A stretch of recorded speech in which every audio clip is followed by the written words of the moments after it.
वर्षा नहीं होगी तो मुंह तक में छाले पड़ जाएंगे, इतनी गर्मी, और होगी तब छालों सहित सबको बहा ले जाएंगे। ये विचित्र तीव्रता ऋतुओं की उत्पत्ति हो गई है। ये सब होता है, इसका कारण पर्यावरण के बारे में एक अधूरी दृष्टि पर चलना है। अब सारी दुनिया इसको अनुभव कर रही है और इसलिए उस दृष्टि को बदलने का प्रयास भी सर्वत्र हो रहा है। अपने देश में भी उसकी बात तो हम करते हैं, परंतु उसी दृष्टि को लेकर हम भी चले, दुनिया का अंधा अनुसरण किया, और इसलिए हम देखते हैं हमारे यहाँ भी वो उत्पाद हो रहे।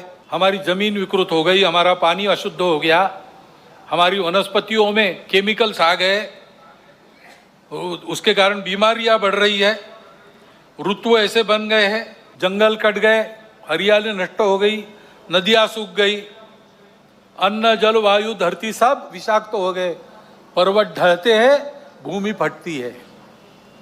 पिछले 2 वर्षों के समाचार देखिए। तो इस विचार को बदल के हमको अपने विकास पथ को सही, जो अपना परंपरागत पूर्ण विचार है, जो पर्यावरण के प्रति कृतज्ञता रखता है, मित्रता रखता है, उसके आधार पर कई प्रकार की अपनी पद्धतियां, पर्यावरण को पुष्ट करने वाली पद्धतियां है, मनुष्य जीवन को सुखी ढंग से चलाते हुए। जैसे जैविक कृषि है, 10,000 साल की खेती है हमारे देश में, जमीन अभी भी दे रही, उर्वर है। रासायनिक खेती हुई, 200 साल में भूमि बंजर बन गई।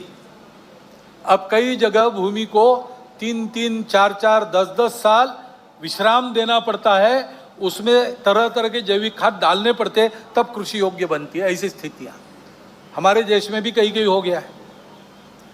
हमको अपने विचार के आधार पर अपना विकास पथ बनाना पड़ेगा और नीति उस प्रकार बनानी पड़ेगी, उसका कोई पर्याय नहीं है।